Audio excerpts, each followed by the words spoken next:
Bonjour à tous et bienvenue dans une nouvelle édition spéciale de Smart Tech, tournée dans le cœur battant de ce grand rendez-vous européen des startups et des technologies au programme. Aujourd'hui, on va démarrer avec une traversée dans l'un des métavers les plus développés dans le monde, avec l'interview du fondateur de The Sandbox.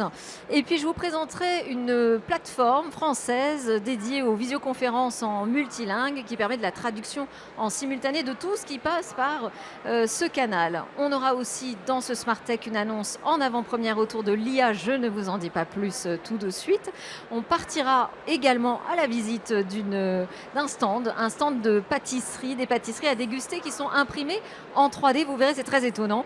Et puis on terminera ce Smart Tech évidemment avec une licorne nationale, Content Square au micro de Smart Tech. Mais tout de suite c'est parti, donc je vous propose cette première traversée dans le métavers.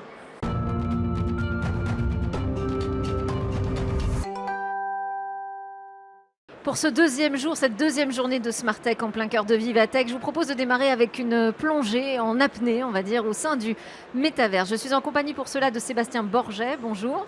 Bonjour. Vous êtes le cofondateur de The Sandbox, qui est une véritable star dans le domaine. On la présente comme un géant dans cette toute nouvelle économie du métavers. Alors, si je devais résumer, je dirais que c'est une plateforme qui s'adresse aux joueurs, aux créateurs qui ont envie d'inventer des nouvelles expériences, des nouveaux mondes 3D immersifs, qui peuvent le faire juste pour eux, qui peuvent le faire pour le partager avec d'autres, ou même pour le monétiser, ce qui est l'intérêt principal, j'imagine, pour vous, puisque ça permet d'avoir un business model pour The Sandbox. Mais d'abord, qu'est-ce que vous répondez à tous ceux qui vous disent que investir sur le métavers, c'est pas très sérieux aujourd'hui ? Alors le public qui est visé par Sandbox est beaucoup plus large que les joueurs. On va y revenir. Je dis les joueurs ou les créateurs. Bien sûr, mais on va voir, ça va toucher même un public beaucoup plus large de fans, de célébrités, d'artistes, de marques, etc. notamment.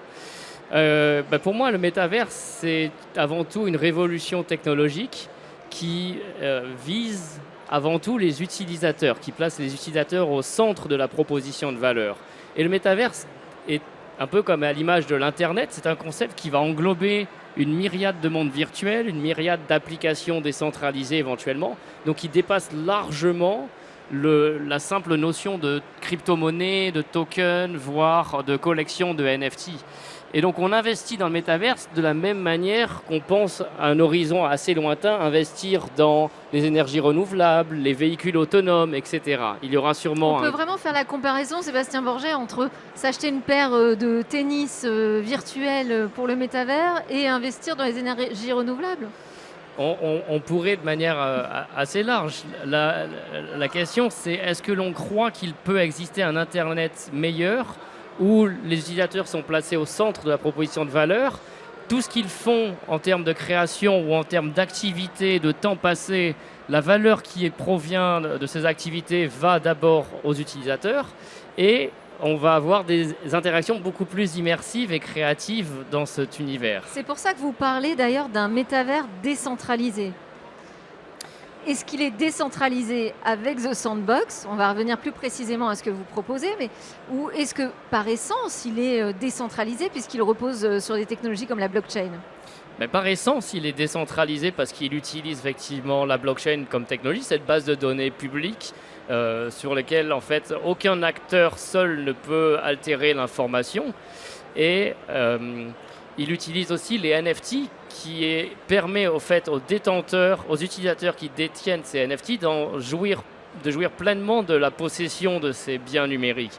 Ils en jouissent notamment par le biais de leur identité numérique, leur avatar et leur nouvelle identité dans les métavers. C'est la représentation 3D de leur personnage, mais aussi l'ensemble de leurs biens numériques, que ce soit les équipements, les wearables, les maisons virtuelles, les terrains virtuels qui contribuent à constituer le métaverse, et aussi les monnaies qui sont utilisées, notamment comme les devises de ces métaverses. Alors, vous avez dit que vous alliez nous expliquer pourquoi, finalement, le public adressé par The Sandbox est beaucoup plus large que ce que l'on peut penser au départ.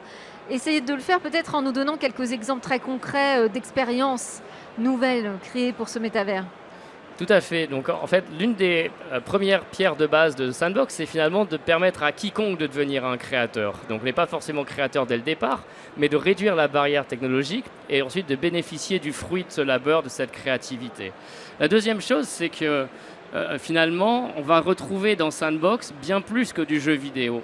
Oui, Sandbox a démarré il y a 10 ans comme un jeu vidéo, mais désormais, Sandbox est une plateforme qui va toucher un public beaucoup plus large grâce aux 300 marques qui sont déjà présentes, des marques du divertissement avec des célébrités comme des artistes comme Snoop Dogg, Jamiroquai, Steve Aoki, Deadmau, avec des marques de lifestyle comme Adidas, Warner Music dans la musique, The Walking Dead. On vient d'annoncer tout récemment Lionsgate dans le domaine du cinéma et de la production de films. Donc finalement, le métavers va toucher... Il n'y a pas de secteur épargné par la révolution du métavers.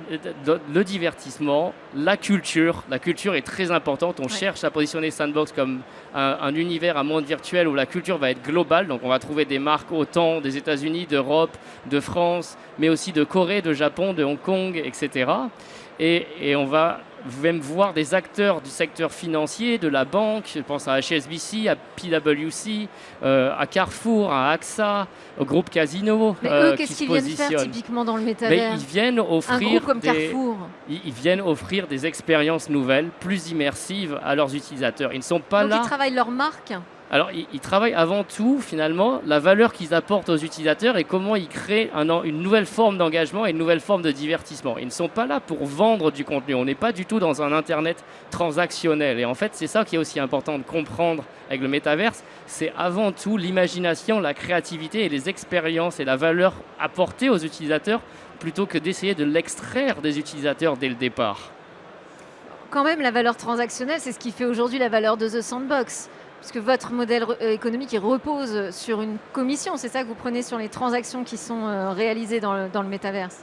Justement, c'est ce qui aligne notre intérêt avec celui des créateurs et des communautés et des marques. C'est que seulement si elles lancent des connexions de NFT, qu'elles peuvent vendre totalement, soit sur Sandbox, soit en dehors d'ailleurs de Sandbox, et c'est lorsque les utilisateurs s'échangent entre eux ces NFT que The Sandbox va toucher une commission de 5% et seulement 5% par rapport à d'autres plateformes où ces commissions vont aller de l'ordre de 30 à 50% quand même, qui permet d'apporter un modèle où finalement le succès des créateurs, le succès des marques dans Sandbox apportera le succès à Sandbox.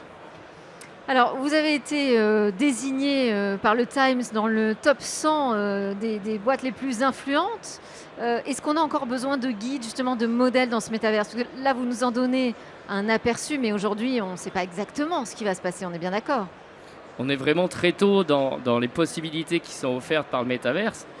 De la même manière que Sandbox, quand on a démarré il y a 10 ans, ou même Sandbox il y a juste 2 ans, on était encore au tout début. C'était totalement différent. C'est très différent de ce qu'est Sandbox aujourd'hui et sûrement ce que sera Sandbox dans 2, 5, voire 10 ans. Donc ce qui est intéressant, c'est aussi l'implication de la communauté et l'évolution des possibilités technologiques qui nous sont offertes pour inventer un modèle justement décentralisé de gouvernance, de possession des contenus, des assets, des landes et même de la monnaie et en profiter pour faire un peu une remise à plat, une nouvelle, déjà offrir des possibilités de nouveaux jobs, nouveaux métiers, des nouvelles opportunités économiques et des nouvelles opportunités plus équitables en termes d'inclusivité et de diversité. On pense aux femmes, on pense aux communautés LGBTQT+, notamment, avec des événements et des collections vraiment orientées par rapport à ça, avec des partenaires comme C'est-à-dire qu'on peut Nix réinventer ici. notre Internet, on a les moyens de lui donner un nouveau visage, le visage qu'on aurait envie qu'il ait, mais ça c'est dans un monde idéal, parce qu'on voit déjà des dérives aussi dans les mondes virtuels. Donc il va falloir aussi apprendre à gérer tout ça, apprendre aussi à gérer la question de la protection des données. Est-ce que ce point-là en particulier, ça peut être un frein à l'expansion de modèles, de plateformes de métavers? Alors, c'est effectivement l'un des 3 challenges auxquels on va être confronté de manière générale, et le métaverse, la créativité et le contenu, la technologie et ce qu'on appelle la safety, donc tout ce qui va couvrir à ces sujets. Et il est vraiment important d'essayer d'apporter des expériences plus fun, plus sociales, plus immersives aux utilisateurs, tout en protégeant les utilisateurs pour que justement ils puissent apprécier, s'amuser sans avoir à être inquiets en permanence. On sait faire ça? Non, on ne sait pas faire alors, encore. Je dirais que personne ne sait faire ça bien. Au moins, La première chose dont on se rend compte, c'est que finalement, vu que les avatars deviennent notre nouvelle identité dans ces mondes virtuels, les agressions que l'on peut percevoir au sein d'un monde virtuel sur nos avatars sont tout aussi sérieuses que des agressions dans le monde réel.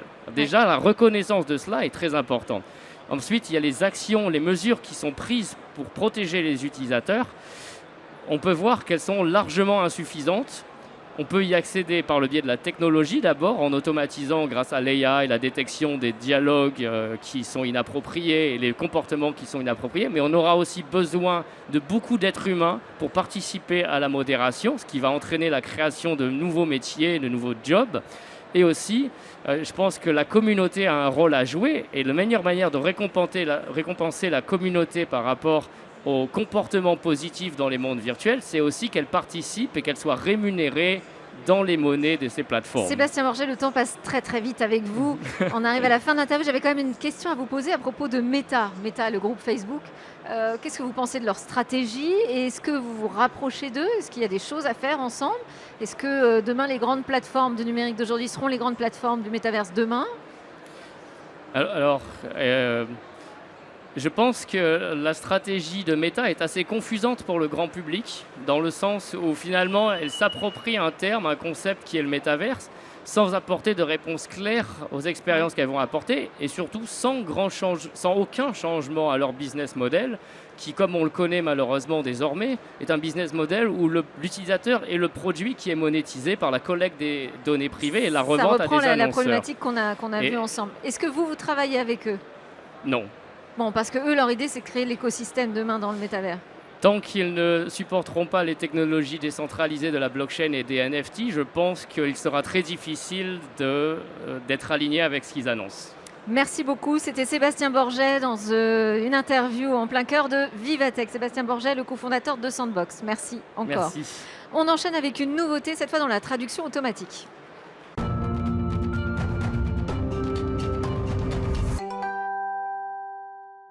Alors, ce qui est super sur les salons comme ça à Vivatech, c'est qu'on fait des découvertes. Et là, je vous propose de découvrir, c'est une plateforme de traduction qui met en relation des interprètes et les gens qui ont besoin de traduire ces conférences en visioconférence. Et il y a une petite nouveauté qui est annoncée. On va en parler tout de suite avec Marcelo Brida, qui est le fondateur donc, de Highbridge People. Bonjour. Expliquez-nous déjà comment fonctionne votre plateforme. Eh bien, bonjour et merci de m'avoir invité. Notre plateforme marche depuis 3 ans.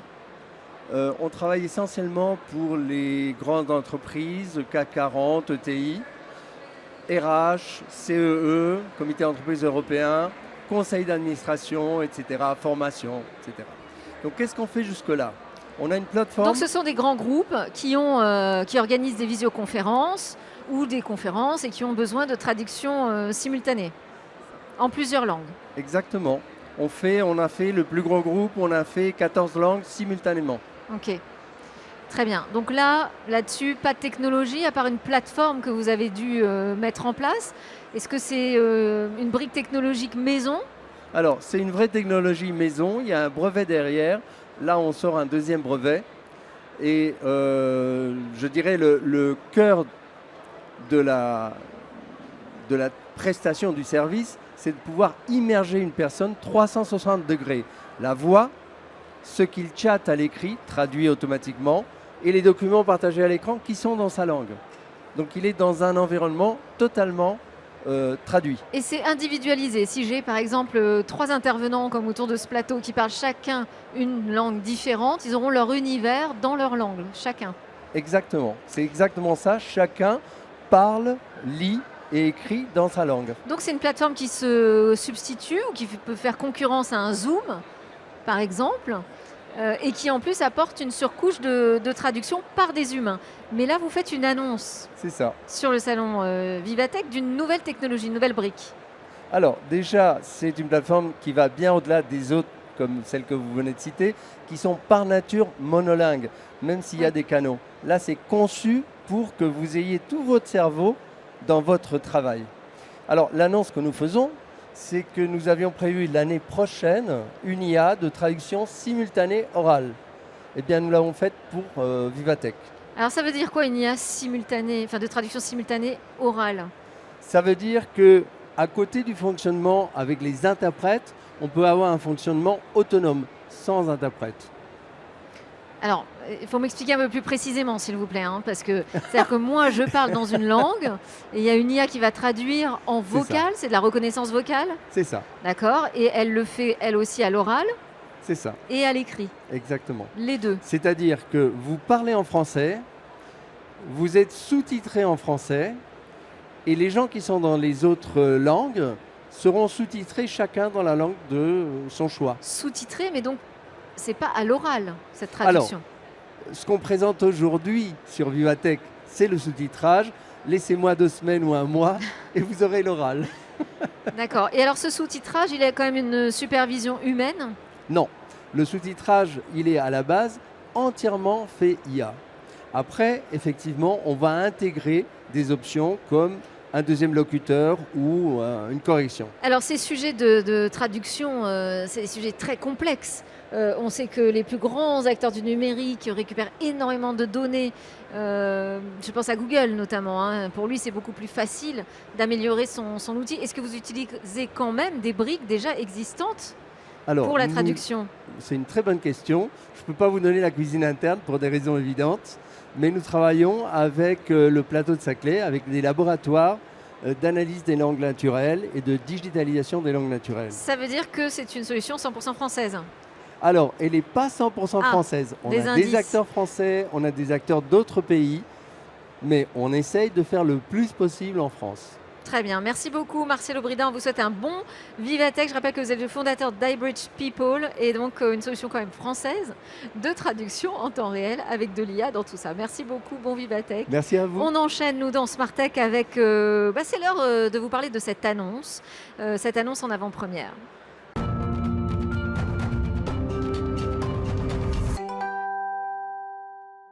Alors, je vous ai promis une avant-première dans cette édition spéciale de Smart Tech tournée à Vivatech, mais pas tournée n'importe où à Vivatech, hein. On est invité par La Poste, on a pu installer notre studio ici et donc il était impossible que je passe à côté d'une annonce en avant-première. Merci Guillaume Le Boucher pour ce cadeau. Vous êtes le PDG d'Open Value, je vous ai reçu dans la grande interview en tant que le nouveau coordinateur du pôle IA et Data de DocaPost et vous êtes désormais, nouvelle casquette, le coordinateur de l'école de la data et de l'IA. Donc ça, c'est l'annonce vraiment importante du jour parce que la question des compétences, on l'avait abordée ensemble, elle est cruciale pour l'évolution des startups mais aussi des grands groupes. Et vous m'aviez un petit peu mis sur la piste à l'époque, je me souviens, vous m'avez dit on réfléchit à quelque chose un peu comme ça en interne. Alors ça va être quoi cette école de l'IA et de la data ? Ça fait 1 an qu'on réfléchissait pour dire comment accélérer pour créer des nouveaux talents. On a la chance au sein de La Poste et de DocaPost de mener de beaucoup de projets autour de l'intelligence artificielle et on s'est dit que pour aller plus vite, il fallait créer des nouveaux talents et que peut-être, vous savez qu'on est aussi entreprise à mission numérique et dans ce cadre d'entreprise à mission numérique, c'est de se dire pourquoi pas devenir une école. Et donc notre ambition, c'est de se dire comment apprendre à former des nouveaux talents autour des métiers de data scientist, métiers très recherchés, data engineer, encore plus recherchés, et puis des métiers qui sont en train de se développer encore beaucoup, comme data analyst. Et donc notre philosophie, c'est quoi? C'est de dire, il n'y a pas que les big tech américaines ou chinoises qui créent des talents, aussi La Poste, on a cette ambition. Et donc aussi savoir se différencier. Et en plus, ça va être une école qui va directement répondre à vos besoins. Ça, c'est plutôt... Alors, justement, c'est ça qui nous différencie, c'est qu'à la fois, on va travailler beaucoup autour des métiers de La Poste et aussi donc, de nos besoins. Et c'est nous-mêmes qui allons faire, en partenariat avec l'école éthique, qui allons faire le contenu pédagogique. Donc, venir dans cette école, c'est à la fois découvrir les métiers de La Poste et aussi d'être formé de manière très opérationnelle et très concrète.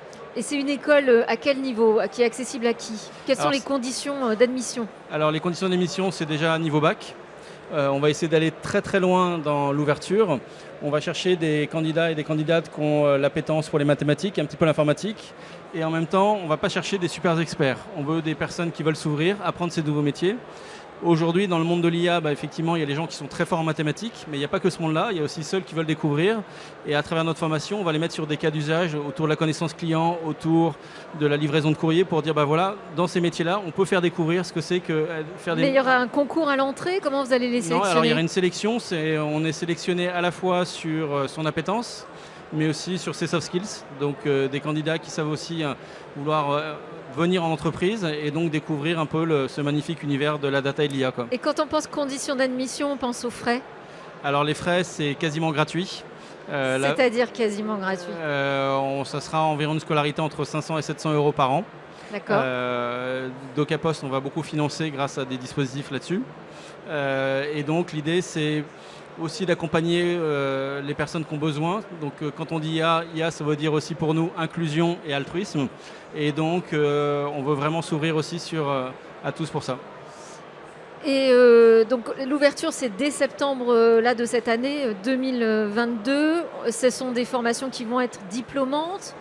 On pourra pas juste aller travailler chez DocaPost. Alors ou à c'est la une Poste. école, donc bien entendu il y aura un diplôme à la fin. Donc effectivement à partir de septembre, alors on ouvre les candidatures et la première promo va démarrer en janvier 2023. On va D'accord. démarrer par 50 écoliers. On a déjà une vingtaine de candidats, donc il reste encore pas mal de places. Ok. Et donc effectivement, il y aura pas mal de nouveautés. Alors, aujourd'hui, on est ravis d'annoncer chez vous ce lancement de cette école. Les caractéristiques, c'est de se dire qu'à la fois, on va découvrir les métiers de l'IA. On va aussi travailler beaucoup sur le collaboratif. Ce qui nous intéresse, c'est d'avoir des gens qui veulent comprendre que l'IA, on ne fait pas simplement l'IA pour soi, mais on fait ça pour quelqu'un. Donc pour des métiers, pour des cas d'usage très précis. Et puis aussi, il y aura une spécificité, c'est qu'on va travailler aussi sur ce qu'on appelle l'éthique. On veut se poser la question de dire, voilà, qu'est-ce que c'est aujourd'hui de faire de l'IA, qu'est-ce que c'est que faire du numérique, et donc se former aussi à l'éthique. Ça fera partie d'un... Et à l'IA explicable, est-ce que ça va être la ligne? Alors quand on veut parler éthique, on parle forcément IA explicable, et donc un peu de ce qu'est en train de faire l'Europe aussi sur les nouveaux règlements européens, sur l'IA Act, de dire qu'aujourd'hui l'IA, c'est pas simplement une boîte noire, c'est quelque chose aussi qu'on doit savoir démontrer, qu'on doit savoir, je dirais, rassurer les utilisateurs aussi par rapport à ça. Ça pourrait être ouvert aussi à de la formation continue, professionnelle, à des adultes? Alors bien entendu, donc on a un dispositif aussi qu'on va monter avec Pôle emploi sur ce sujet-là. Il faut savoir que la Poste, alors on ouvre notre école de la data externe, mais qu'on avait la chance aussi d'avoir une école de la data interne. Et on avait un programme qui s'appelle toujours Hello Data, où on forme des postiers et docapostiers au métier de la data et de l'IA. Donc là, on va avoir la naissance d'une grande école qui va nous parler de l'IA et de la data et nous faire un apprentissage à la française, à l'européenne, avec les valeurs que vous avez exprimées. Ça, c'est la bonne nouvelle. Comment est-ce que vous allez l'animer? Comment est-ce que vous allez trouver les jeunes étudiants, les futurs talents? Parce que ça reste ça toujours le problème. Alors c'est effectivement la difficulté aujourd'hui, quand on voit que beaucoup d'initiatives se lancent, c'est comment trouver nos candidats. Nous, ce qu'on veut chercher, c'est des candidats qui soient ouverts, qui veulent véritablement comprendre à la fois on peut mener un métier de postier, on peut venir faire aussi des métiers du conseil dans la data, et à côté de ça... oui, mais Guillaume Le Boucher, ils ne regardent pas tous ce Smart Tech, malheureusement, les étudiants, les jeunes. Comment est-ce que vous allez leur dire, voilà, il y a une nouvelle école qui démarre, vous avez la possibilité de rentrer, d'inventer les métiers de demain. Comment vous allez chercher? Alors on fait pas mal de salons, on fait pas mal d'annonces. Je dirais qu'il y a aussi beaucoup de cooptation. Donc c'est déjà actuellement les collaborateurs du pôle data IA de DocaPost qui nous envoient ce type de profil. Il faut savoir que moi ça fait 10 ans que je travaille dans l'IA. J'ai travaillé avec des grands profils, des grandes écoles, mais on a formé aussi déjà par nous-mêmes beaucoup de gens qui sortent du bac ou de BTS et qui sont éligibles à ces métiers-là. Et de fil en aiguille, ça crée une certaine appétence, une certaine envie, quoi. Alors, vous êtes quand même impliqué depuis très longtemps sur ces sujets de l'éducation. Vous avez fondé en 2017 une fondation qui est dédiée à cette question. Comment est-ce que vous voyez évoluer le système éducatif français sur cette question de l'IA? Est-ce que vous avez l'impression quand même qu'on progresse sur l'éveil des jeunes à ces sujets? Alors justement, quand j'ai créé la fondation IA pour l'école, la question qu'on posait, c'est est-ce que la technologie permet d'apprendre? Et justement, on va bientôt lancer les deuxièmes assises de l'IA pour l'école. Et la question, c'est de savoir où en est-on aujourd'hui sur technologie et apprentissage. Oui. L'état de l'art aujourd'hui, c'est qu'effectivement la technologie progresse pour permettre d'apprendre. On le voit beaucoup dans le handicap. Et notamment, si vous venez voir sur le salon de la Poste, vous verrez aujourd'hui comment on peut permettre à quelqu'un qui est en situation de handicap d'améliorer sa vie, son quotidien. C'est la même chose pour apprendre.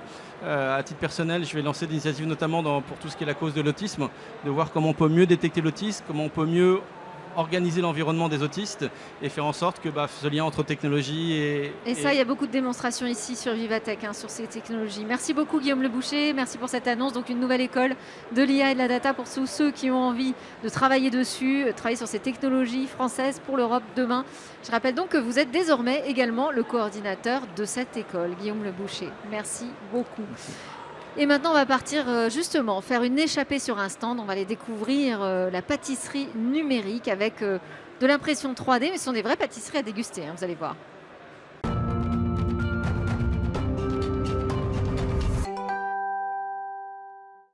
Alors dans ce Smartech spécial Vivatech, on a eu un petit creux et on n'a pas pu résister, on s'est arrêté devant le stand La Pâtisserie Numérique. En fait, c'est principalement cette machine, la pâtisserie numérique, une imprimante 3D qui permet d'être très créatif dans le domaine de la pâtisserie et c'est votre œuvre. Marine Corré-Baillet, vous êtes la fondatrice de la pâtisserie numérique, passionnée de pâtisserie j'imagine, mais je sais aussi que vous avez un parcours d'ingénieur, vous avez travaillé chez Sculpteo qui est aujourd'hui un acteur incontournable dans l'impression 3D. Et donc vous avez mélangé tout ça un peu, comme en cuisine, pour faire naître votre start-up. C'est le tout début de l'aventure là? Alors la société a été créée depuis 3 ans effectivement. Déjà, okay. On a vendu Sculpteo en 2018 et donc j'ai dit je vais en refaire une derrière, une nouvelle start-up. Je me suis dit je ne vais pas m'arrêter là. J'étais la DG adjointe et je vais prendre mon expertise de l'impression 3D, ma passion de la pâtisserie, je mets ça ensemble et ça fait la pâtisserie numérique. Avec vraiment l'objectif de venir mettre la technologie au service du travail de la main et de l'intelligence de la main des artisans. Et là, sur les 3 années qui ont couru depuis cette nouvelle aventure, vous êtes à quel stade de développement? Aujourd'hui, on est en phase d'industrialisation. Sur la fabrication de la machine? Oui, exactement, sur la fabrication de la machine. Ce qui a été assez long, c'est cette phase de R&D, de trouver le bon procédé d'impression 3D qui nous permettait en fait de réaliser la vision de ce que j'avais discuté avec les chefs, savoir être en capacité de faire des biscuits de n'importe quelle forme à partir de recettes de pâtisserie française et ça sans additifs. Puisqu'en fait l'idée c'est vraiment venir... Alors c'est la question que j'allais vous poser parce que dans l'impression 3D, on n'a pas coutume d'utiliser des produits alimentaires, des ingrédients alimentaires. Est-ce qu'on peut mettre n'importe quel aliment dans cette imprimante?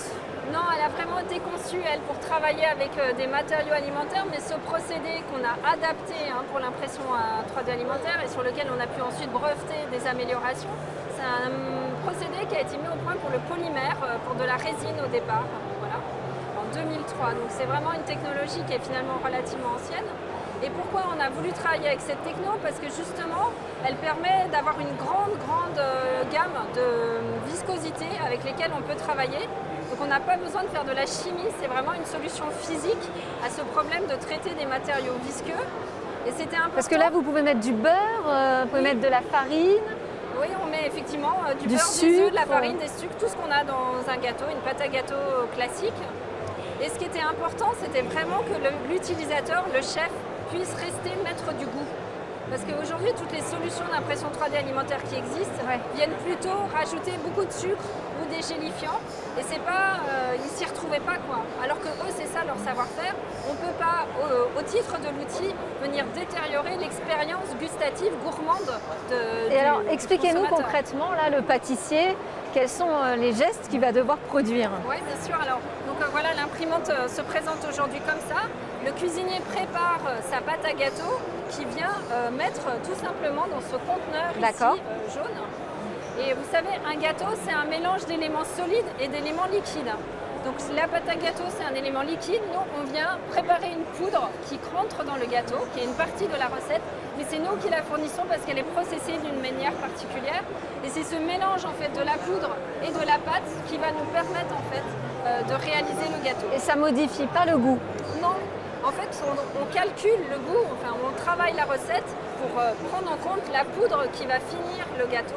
Et donc on se retrouve avec une saveur maîtrisée, une texture maîtrisée aussi, puisque dès que la phase d'impression est terminée, on va cuire le biscuit. Donc on est vraiment sur une méthode traditionnelle. Mais alors là, qu'est-ce qui se passe là? Comment ça va s'organiser? Et on voit ici un ustensile qui ressemble à un ustensile de pâtisserie d'ailleurs, non? Oui, c'est vrai, ça peut ressembler à une poche à douille mécanisée. Oui. On est d'accord, une tête d'impression 3D, c'est pas très loin de ça. Donc aujourd'hui, vous avez un bac comme ça qui va monter, la tête va se plonger dedans, dans cette matrice, ce qui va permettre d'imprimer en limitant les effets de la gravité. C'est ça qui était compliqué à mettre au point aussi et à trouver. Parce que vous savez, si vous prenez une pâte à clafoutis par exemple, vous essayez de mettre des couches les unes par-dessus les autres ou de la pâte à pancake, ça s'écroule en fait. Ouais.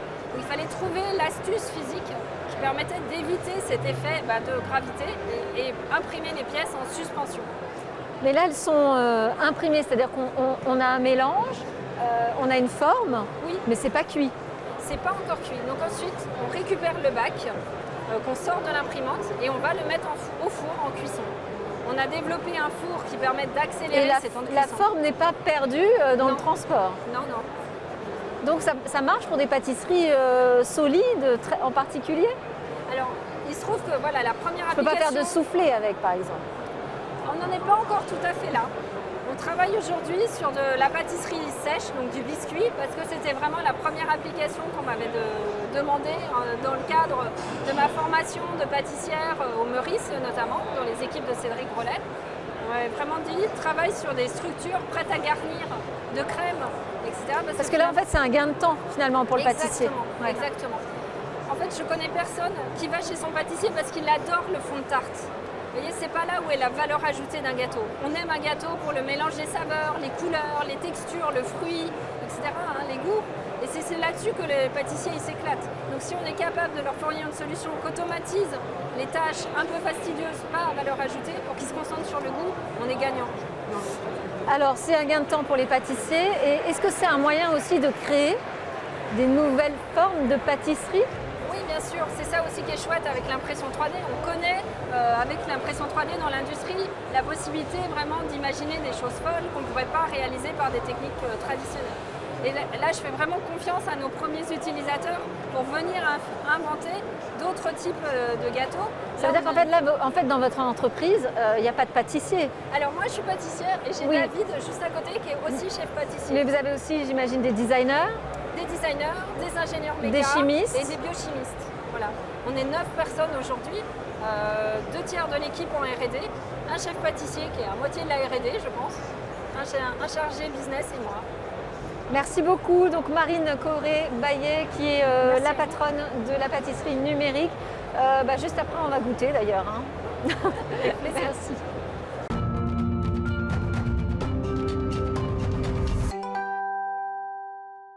Voilà, je vous avais parlé d'une expérience culinaire étonnante. C'était le cas. On a goûté. C'est vraiment un peu déroutant, mais en tout cas, c'est très créatif, c'est très nouveau. Alors, on va terminer cette édition de Smart Tech avec, comme je vous l'ai dit, avec une licorne française, Content Square. J'ai avec moi en plateau Philippe Homer de QGIS. Bonjour. Vous êtes le directeur Bonjour. général de Content Square France. Bonjour. Bonjour, merci d'être avec nous.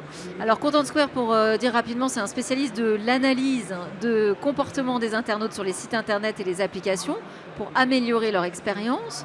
Licorne française parce que entreprise valorisée plus de 3 milliards de dollars, c'est À ça? peu près 3 milliards, oui. À peu près 3 milliards de dollars. Je voulais déjà vous faire réagir à l'annonce du ministre Bruno Le Maire ce matin sur Vivatech, sur le salon, qui nous a dit, en gros, bon, c'est très bien d'avoir 27 licornes françaises, mais là maintenant, objectif, 5 décacornes, donc des entreprises valorisées plus de 10 milliards de dollars, d'ici 2025, c'est-à-dire très très bientôt. Est-ce que ça vous semble possible?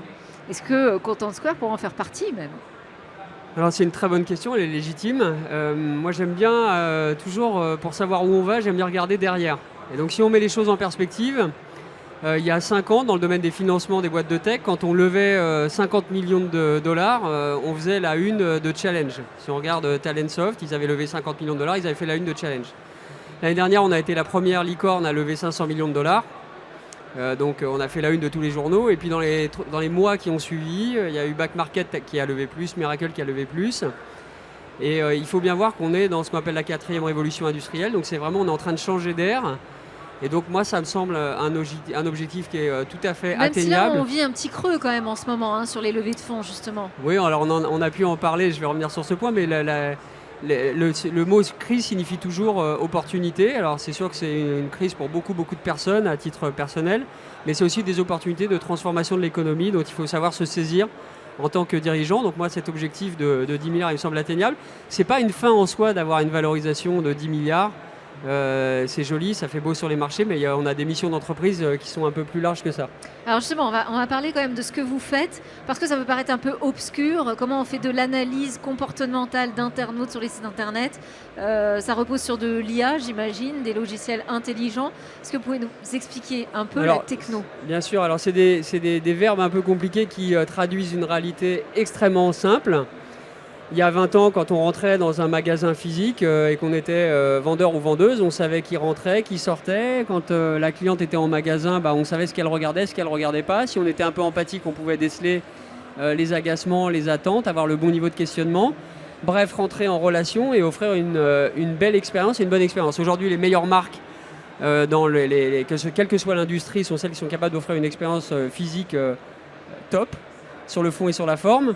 Et finalement, nous, on a construit Content Square sur ce constat, qui était de se dire, on le fait dans les magasins physiques, qu'on soit dans l'énergie, dans l'assurance, évidemment dans le retail, la grande distribution, mais on ne le fait pas sur Internet. Donc la techno, c'est très simple. Ouais. Elle enregistre toutes les 15 millisecondes tout ce qui se passe sur un site Internet, sur une application mobile, sur une application Donc web. là où on clique, Là où on clique, là où on swipe avec le doigt, là où on essaye, vous savez, quand on est énervé, quand on veut payer et que ça ne marche pas et qu'on clique nerveusement 15 fois sur le bouton, ça va capter, ça va enregistrer de façon anonyme pour après déceler où est-ce qu'il y a des frictions dans les parcours, quels sont les parcours qui marchent, ceux qui marchent moins bien, pour fluidifier tout ça et pour améliorer votre satisfaction en tant que cliente et de consommateur. alors Content Square a été créé par un jeune entrepreneur français, même marseillais si on veut être encore plus précis, en 2012. Tout à fait. Donc on est en 2022. Pourquoi est-ce qu'on n'a pas toujours cette expérience top, super agréable sur les sites et les applis? En fait, Pourquoi ça se transforme je vais pas en répondre, mais je vais réalité répondre par une anecdote. On vient de terminer Roland-Garros. Est-ce que vous saviez que Novak Djokovic, numéro 1 mondial, un des plus grands champions de tous les temps, il a avec lui, depuis 2017, un data scientist qui analyse toutes les données sur son jeu, sur celui de ses joueurs, pour l'aider à optimiser sa stratégie de match et plus gagner. Et en fait, c'est intéressant parce qu'en 2017, il était déjà numéro 1 mondial. Et pour autant, il ne s'est pas posé la question de l'intérêt de la data en tant que champion. Et voilà, il est déjà arrivé au top, il maintient son leadership grâce à ça. Donc pourquoi ? Parce qu'en fait, offrir une expérience fluide sur un site internet, quel qu'il soit B2B, B2C, B2B2C, quelle que soit l'industrie, c'est un sujet qui n'est jamais fixé. Il y a toujours des optimisations de performance technique. On sait qu'1 milliseconde de temps de latence supplémentaire sur le site d'Amazon, ça leur coûte 2,5 milliards de dollars en moins de chiffre d'affaires à la fin de l'année. C'est jamais fixé.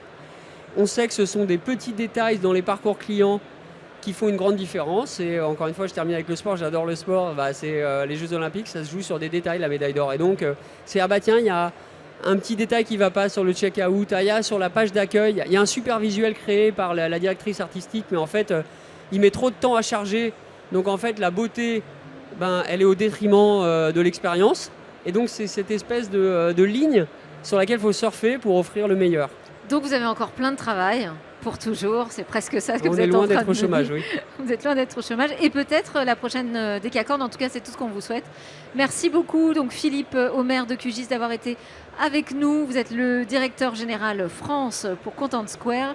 Merci beaucoup. C'est aussi la fin de ce Smart Tech émission spéciale tournée dans ce cœur battant des startups et aussi des grands groupes qui travaillent sur les nouvelles technologies de demain. Émission spéciale qu'on a tournée pendant 2 jours ici. Exceptionnellement, on n'était pas en direct, mais je vous retrouve en direct dès lundi matin à 11h sur la chaîne Bismart. Très bon week-end à tous. Merci beaucoup, au revoir.